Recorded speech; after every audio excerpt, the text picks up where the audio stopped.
വിശുദ്ധ ലൂക്ക എഴുതിയ സുവിശേഷം അധ്യായം 13 വാക്യങ്ങൾ 23 മുതൽ 30 വരെ. ഇടുങ്ങിയ വാതിൽ. ഒരുവൻ അവനോട് ചോദിച്ചു, കർത്താവേ, രക്ഷ പ്രാപിക്കുന്നവർ ചുരുക്കമാണോ? അവൻ അവരോട് പറഞ്ഞു, ഇടുങ്ങിയ വാതിലിലൂടെ പ്രവേശിക്കാൻ പരിശ്രമിക്കുവിൻ.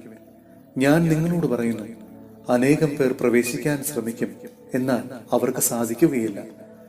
വീട്ടുടമസ്ഥൻ എഴുന്നേറ്റ് വാതിൽ അടച്ചു കഴിഞ്ഞാൽ പിന്നെ നിങ്ങൾ പുറത്തുനിന്ന്, കർത്താവേ, ഞങ്ങൾക്ക് തുറന്നു തരണമേ എന്ന് പറഞ്ഞ് വാതിൽക്കൽ മുട്ടാൻ തുടങ്ങും.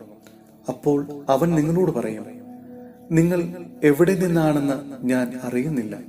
അപ്പോൾ നിങ്ങൾ പറയും, നിന്റെ സാന്നിധ്യത്തിൽ ഞങ്ങൾ ഭക്ഷിക്കുകയും പാനം ചെയ്യുകയും ഞങ്ങളുടെ തെരുവുകളിൽ നീ പഠിപ്പിക്കുകയും ചെയ്തിട്ടുണ്ട്.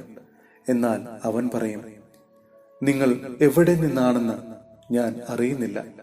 അനീതി പ്രവർത്തിക്കുന്ന നിങ്ങൾ എന്നിൽ നിന്ന് അകന്നു പോകുവിൻ.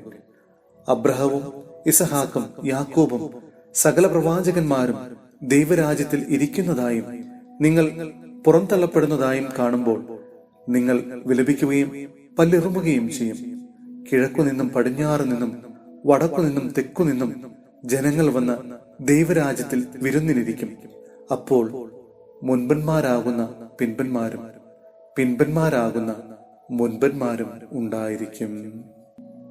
സഹോദരരെ, വിശുദ്ധ പൗലോസ് ശ്ലീഹ തീത്തോസിന് എഴുതിയ ലേഖനം അധ്യായം 3 വാക്യങ്ങൾ 8 മുതൽ 11 വരെ.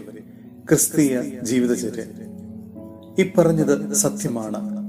ദൈവത്തിൽ വിശ്വസിച്ചവർ സത്പ്രവൃത്തികൾ ചെയ്യുന്നതിൽ ജാഗരൂകരായിരിക്കാൻ വേണ്ടി ഇക്കാര്യങ്ങളിൽ നീ സമ്മർദ്ദം ചെലുത്തണം എന്നു ഞാൻ ആഗ്രഹിക്കുന്നു. ഇവയെല്ലാം ശ്രേഷ്ഠവും മനുഷ്യർക്ക് പ്രയോജനകരവുമാണ്.